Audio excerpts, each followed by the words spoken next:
Hello students of Standard 9. Welcome to DAV Moil Public School. I am your English teacher Jagruti Mejra. Let's begin our today's online session of English. Today we will continue with the same unit of your word and expression, Unit 4. Today we will see text 2 and text 3. Let us read the following text and answer the questions. When Einstein wrote to Gandhi. In 1931, Albert Einstein wrote the following short letter of admiration to another of the world's greatest minds, Mohandas Gandhi. Despite their intentions, the pair never met in person. Respected Mr. Gandhi, I use the presence of your friend in our home to send you these lines. You have shown through your words that it is possible to succeed without violence, even with those who have not discarded the method of violence. We may hope that your example will spread beyond the borders of the country and will help to establish an international authority respected by all that will take decisions and replace war conflicts. With sincere admiration, yours, signed, A. Einstein. I hope that I will be able to meet you face to face someday. Let's see what is Gandhiji's response to the letter. London, October 18, 1931. Dear friend, I was delighted to have your beautiful letter sent through Sundaram. It is great consolation to me that the work I am doing finds favor in your sight. I do need wish that we could meet face to face and that too in India at my ashram. Yours sincerely, signed M.K. Gandhi. Source is Letter of Note Volume 2 by Sean Usher. Dear students, now what you have to do? You have to take the correct answer. Albert Einstein admired M.K. Gandhi because where did Gandhi wish to meet Einstein? Take the correct answer. Why does Einstein want Gandhi's example to go beyond India? You have read the chapter and the exchange of letters between Albert Einstein and M.K. Gandhi. What similarities do you find in the ideas of both the personalities? Also, find the opposites of the words given below from the Einstein's letter. In the context of Gandhiji's response to Einstein's letter, finds favor in your sight means find its meaning. Let us see text number 3. It's a poem, If by Rudyard Kipling. If you can keep your head when all about you are losing theirs and blaming it on you, if you can trust yourself when all men doubt you, but make allowance for their doubting too, if you can wait and not be tired by waiting or being lied about, don't deal in lies. Here, the poet wants to tell us that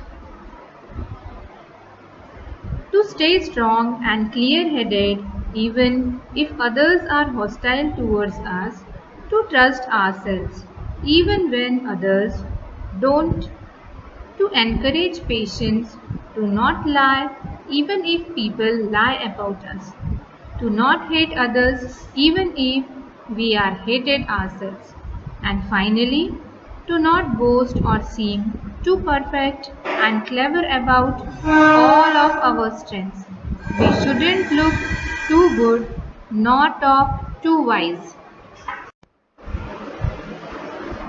If you can dream and not make dreams your master, if you can think and not make thoughts your aim, if you can meet with triumph and disaster and treat those two impostors just the same, if you can bear to hear the truth you have spoken, twisted by knaves to make a trap for fools, or watch the things you gave your life to broken and stoop and build them up and bone tools. The poet gives advice on our thoughts and actions. We should think and dream, but not allow these to control us. And we should not be too influenced by moments of extreme success or failure. We should also be able to withstand seeing our truths manipulated by others and our hard work coming undone or being broken. When something we have put efforts into has broken, we should work to fix it again. If you can make one heap of all your winnings and risk it on one turn of pitch and toss, and lose and start again at your beginnings, and never breathe a word about your loss. If you can force your heart and nerve and sinew to serve your turn long after they are gone, and so hold on when there is nothing in you except the will which can say to them, hold on. The poet explores the idea of perseverance, that is, never giving up. Keeping extend the concepts of success and failure, saying that we should not be able to lose everything we have earned and still have the motivation to build it back up, as well as never complaining to others about the loss.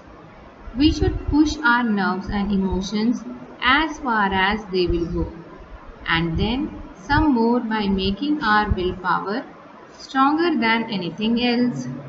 If you can talk with crowds and keep your virtue, or walk with kings nor lose the common touch, if neither foes nor loving friends can hurt you, if all men count with you, but none too much, if you can fill the unforgiving minute with 60 seconds worth of distance run, yours is the earth and everything that's in it, and which is more, you will be a man, my son.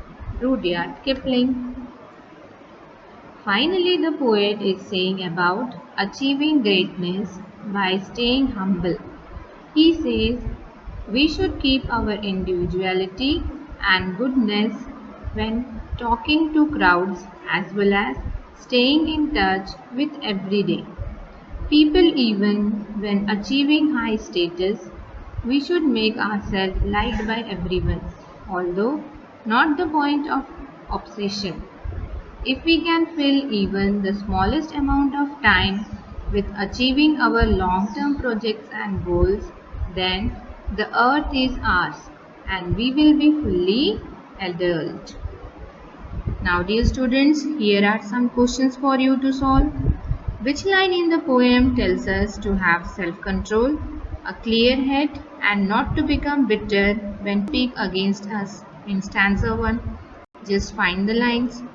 One must be just as graceful in losing as he is in winning. What are the words in the poem that can replace the underlined ones? In stanza 2. In the third stanza, what does the poet mean by and lose and start again? There is a necessity to treat all people equal, and amidst people we should not lose ourselves, who we are. How has the poet expressed this in the fourth stanza? List two things from each stanza that we can do to make the earth ours as given in the poem. So dear students, here we end our today's session. Have a nice day. Thank you.